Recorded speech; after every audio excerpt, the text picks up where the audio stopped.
我现在挖的植物叫艾根，为菊科植物艾草的根部。艾根其实在农村很常见，只是对它了解的人不多。它在我国各地均有分布，生于荒地路旁，全株具有浓烈的气味。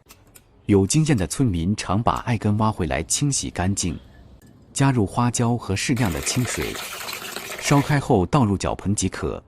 你们学会了吗？